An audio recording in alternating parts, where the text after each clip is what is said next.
بسم اللہ الرحمن الرحیم۔ السلام علیکم۔ صراط مستقیم چینل کے ذریعے آپ تمام حضرات سے ایک اہم ویڈیو شیئر کرنے جا رہا ہوں، جس میں آپ دیکھیں گے کہ مختلف افراد اس مشکل صورتحال میں بھی اپنی شیطانی حرکتوں سے باز نہیں آتے، ذخیرہ اندوزی میں مسلسل ملوث پائے جاتے ہیں، اور یہ کوئی غیر ملکی ہی لگ رہا ہے۔ اس کا تعلق کس ملک سے ہے یہ تو اللہ رب العزت بہتر جانتے ہیں، مگر یہ جو اس کا حلیہ بتا رہا ہے یہ غیر ملکی ہی ہے۔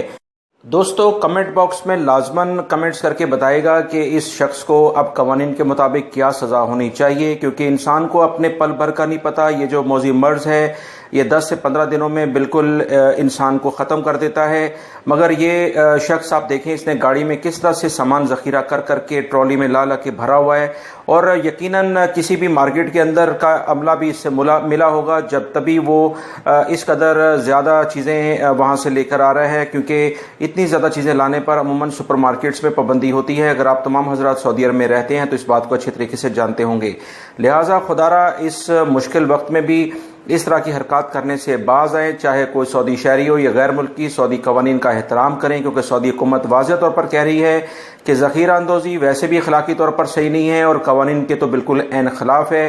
دین اسلام بھی اس بارے میں سخت تلقین کرتا ہے، ایسے افراد کو کڑی سزا دینے کے لیے کہا جاتا ہے۔ میری اس ویڈیو کو لائک کر کے شیئر آگے لازمی کر دی گا۔